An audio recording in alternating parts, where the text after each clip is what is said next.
Assalamualaikum warahmatullahi wabarakatuh. Berbagai informasi dari peristiwa yang terjadi di wilayah Sumatera Selatan pagi hingga sore hari ini Kamis 17 Februari 2022 terangkum dalam Sumekunya.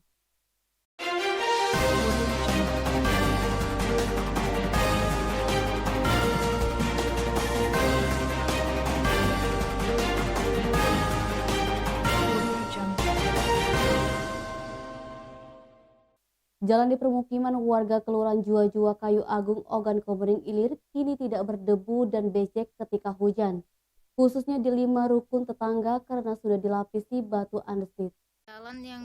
Ketua RT 1 Lingkungan 1 Kelurahan Jua-Jua Kayu Agung Hasan Hambali menuturkan perbaikan jalan pemukiman menggunakan batu andesit selesai pengerjaannya pada November 2021 lalu.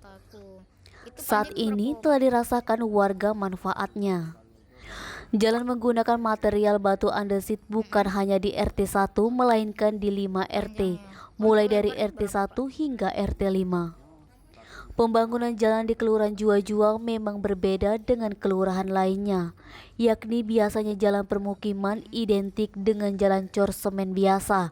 Kini Kelurahan Jua-Jua menggunakan batu andesit. Kelurahan Jua-Jua masuk dalam program Kotaku sesuai dengan usulan masyarakat yang ingin jalan batu. Pembangunan jalan dengan batu andesit akan terus berlanjut ke depan oleh pemerintah pusat. Dengan begitu, akses warga untuk beraktivitas menjadi lebih nyaman dan bukan hanya di Kelurahan Jua-Jua saja.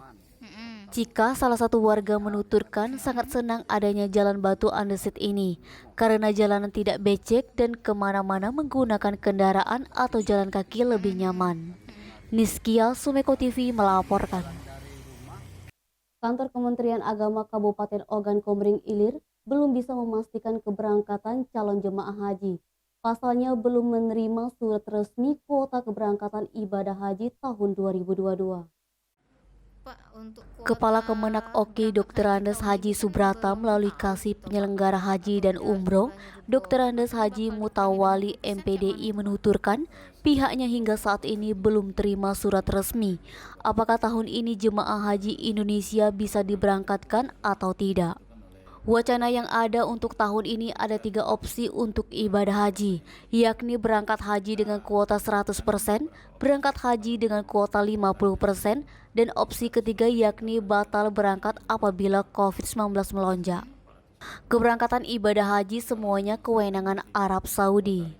Apabila keberangkatan haji tahun ini terlaksana dan Arab Saudi memberikan kuota 50%, maka untuk calon jemaah yang akan berangkat sesuai dengan aplikasi Siskohat. Apabila tahun ini berangkat dengan kuota 100%, maka bisa lebih banyak dan lebih cepat. Apalagi sudah 2 tahun berturut-turut ini Indonesia tidak berangkat haji. Niskia Sumeko TV melaporkan. Demikian Sumeko News hari ini. Jangan lupa 3M, memakai masker, menjaga jarak, dan mencuci tangan pakai sabun. Wassalamualaikum warahmatullahi wabarakatuh.